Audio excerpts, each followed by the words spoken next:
បាទសួស្តីបងប្អូនអានេះគឺដុំគេហៅថាដុំឈុតផ្ដាច់ក្តៅបាទយើងក្តៅកូនមន់កូនទាកូនជ្រូកអីចឹងដោយប្រើដុំអូតូនេះណាបាទហើយដុំអូតូនេះគឺមាន3ប្រភេទណាបាទតម្លៃរបស់វាបាទគឺវាពាក់ព័ន្ធមួយរបស់ល្អនិងរបស់ល្អអញ្ចឹងណាបាទហើយចឹងរបស់ដែលខ្ញុំប្រើនេះក្របនេះគឺល្អហើយយើងអត់ឆែកមើលដុំភ្លើងខាងក្នុងឲ្យទេព្រោះអាហ្នឹងគាត់ថាយើងនិយាយស្មោះត្រង់អញ្ចឹងណាបាទព្រោះអ្នកដែលស្គាល់តដំគឺដឹងហើយព្រោះតដំនិយាយមិនគឺវាច្រើនគឺតដំនិយាយមិនគឺចឹងហើយបាទចង់និយាយថាអ្វីដែលយើងស្គាល់ណាបាទហ្នឹងហើយចឹងអានេះគឺប្រភេទល្អណាបាទតម្លៃវាយើងទិញរាយមកគ្រាប់$5បាទមាន$4មាន$3កន្លះឬក៏$3អញ្ចឹងបាទតាមអ្នកលក់ដែរទេឥឡូវយើងទិញនៅស្រុកខ្មែរបងប្អូនយើងអត់បានទិញពីចិនមកផ្ទាល់ទេបាទហ្នឹងហើយអញ្ចឹងយើងយកមករៀបមួយឈុតនេះហើយពូលនេះមកគ្រាប់វា10000បាទឬក៏$2កន្លះជើងថ្មនេះអត់ការពាររលួយបាទអញ្ចឹងជើងថ្មហ្នឹងគឺវាប្រើជាមួយអាំពូល100 វ៉ាត់នឹងត្រូវបងប្អូនណាបាទហើយអញ្ចឹងតម្លៃវាមកគ្រាប់1រៀលទេបាទបូកខ្សែបូកដុយអីហ្នឹង1រៀលទៀតអញ្ចឹងវាមួយឈុតនេះនិយាយទៅ45000មិនលក់ចេញបងប្អូនណាបាទហើយអញ្ចឹងបើសិនបងប្អូនចង់បាន40000ហើយចង់បាន35000អាហ្នឹងយើងសេរីឲ្យតាមហ្នឹងណាបាទហ្នឹងហើយតែរបស់ល្អគឺ45000ណាបាទហ្នឹងហើយហើយអញ្ចឹងអានេះយើងតប៉ុណ្្នឹងហើយមានថាយើងតនេះបាទយើងតអានេះក្រហមបាទក្រហមនេះគឺខ្សែភ្លើងចូលយើងតជាមួយដុយបាទដុយយើងអាភ្លើងដល់ទៅព្រីហ្នឹងបាទហើយនេះអាពណ៌លឿងនេះគឺអាពណ៌លឿងគឺមានថាយើងតទៅអំពូលបងប្អូននេះខ្សែវាទៅអំពូលណាបាទយើងតទៅអំពូលទៅបាទគឺអូខេយើងតប៉ុណ្ណឹងគឺបានមកដល់ណាហើយប៉ុន្តែអ្វីដែលចាំបាច់ទៀតគឺយើងត្រូវចេះទៀតណាបងប្អូនត្រូវចេះសេរីវាបាទសិតវាកំណត់វាកម្ដៅឲ្យប្រមាណភ្លឺប្រមាណអលត់អញ្ចឹងបាទយើងត្រូវកំណត់ហើយប្រភេទនេះគឺនេះអក្សរវាមើលអត់សូវឃើញបាទដោយសារនេះចាំងHW 3002ណាបាទ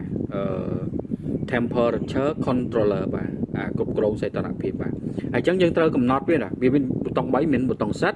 អានេះឡើងអានេះចុះណាបាទហ្នឹងហើយអញ្ចឹងទី1យើងត្រូវចុចយកប៊ូតុងសិតឲ្យជាប់ហើយឃើញ PO នេះយើងចុចមួយតង់ទៀតមកឃើញនេះ25 PO ហ្នឹងគឺ P0 បាទ P0 ហ្នឹងគឺ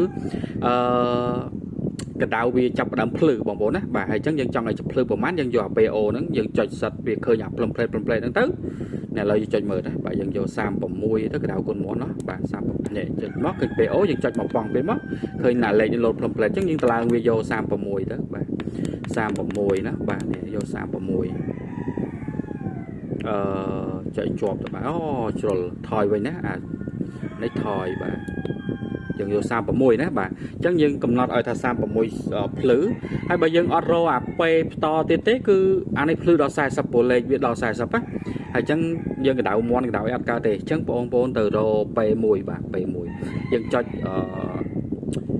អានេះអាប៊ូតុងសិតនឹងត្រែលបាទប៊ូតុងសិតនឹងត្រែលបាទចុចហើយនេះចុចជាប់មកឃើញ PO ប្រហែលចុចសញ្ញាព្រួយឡើងលើចេញ P1 ណាចេញ P1 ចុចសិតមួយទៀតមកបាទវាចេញលោតឲ្យនេះ40អញ្ចឹង40នេះគឺកដៅដែលភ្លឺវាត្រូវរលត់ណាហើយអញ្ចឹងយើងបន្ថយវារហូតដល់អាមាញ់យើងឲ្យភ្លឺ36គាត់ឥឡូវយើងឲ្យរលត់នៅ30ម៉ាន36កន្លះអូខេអញ្ចឹងយកប៉ុណ្ណឹងណាបូកកដៅគុណមន់បើយើងទូខ្ជិលយើង37ដល់37កន្លះទៅណាបាទនេះមាញ់30នេះ36កន្លះអញ្ចឹងយើងយកប៉ុណ្ណឹងបាទអញ្ចឹងវីដេអូនេះធ្វើធម្មតាចេះវាយងវែងតិចបាទហើយអញ្ចឹងនេះ sensor វាណាយើងដាក់ sensor ហ្នឹងដល់ពេលយើងដាក់កដៅកូនមន់អីចឹងណាយើងដាក់ឲ្យចំពីក្រោមអំពូលឲ្យឆ្ងាយប្រហែលជា2 ទឹក 3 ទឹកទៅបងប្អូនណាបាទហ្នឹងហើយឆ្ងាយ2 ទឹក 3 ទឹកទៅដើម្បីវាទទួលកម្ដៅហើយវាលុតទៅវិញណាបាទហ្នឹងហើយបើយើងដាក់ឆ្ងាយពេកក៏វាអត់មានជះកម្ដៅទៅប៉ះអា sensor ហ្នឹងក៏វាអត់ផ្ដាច់ដែរអញ្ចឹងណាកម្ដៅវាឡើងអត់ងាយគ្រប់ទេបាទហ្នឹងហើយអញ្ចឹងយើងតេស្តផ្សាកមើលថាតើវា36កន្លះដែលយើងកំណត់មាញ់វាលុតមែនអត់អញ្ចឹងណាបងប្អូនបាទហ្នឹងហើយអញ្ចឹងអានេះ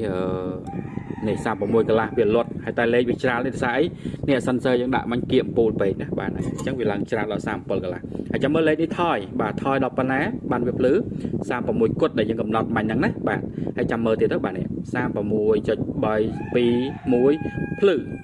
អូខេឃើញភ្លឺទេបាទហ្នឹងហើយអញ្ចឹងបញ្ជាក់មួយទៀតទៅបាទដាក់ឲ្យវាឡើង36កន្លះទៅវាលុតមែនអត់អញ្ចឹងណាបាទអូខេអញ្ចឹងមានន័យថាការកំណត់របស់យើងគឺត្រឹមត្រូវហើយយើងអាចប្រើប្រាស់បានណាបាទហើយដុំនេះអត់ងាយឆេះទេបាទអានឹងចង់បញ្ជាក់ថារបស់ល្អគឺអត់ងាយឆេះបើអាអន់គឺឡាឆេះបាទហើយអញ្ចឹងអរគុណបាទដែលតាមដាន ហើយចឹងអានេះបញ្ជាក់ដែរអានេះរៀបទៅខាងនេះទេបាទទឹកកំងជាពិសេសទេបាទតាមពិតខ្ញុំអត់ដែលបានផុសលក់អត់ដែលបានលក់អីទេអានេះដោយសារអីរវល់ទៅធ្វើទូភ្ញាស់ឲ្យគេអត់តាន់បងប្អូនបាទនេះបាទទូភ្ញាស់ធ្វើអត់តាន់ទេបាទដល់ពេលអញ្ចឹងអានេះដោយសារគាត់ធ្លាប់ទិញទូខាងថ្មពួកខាងប្រទីមានជ័យហ្នឹងបាទជាប់ព្រំដែនបាទ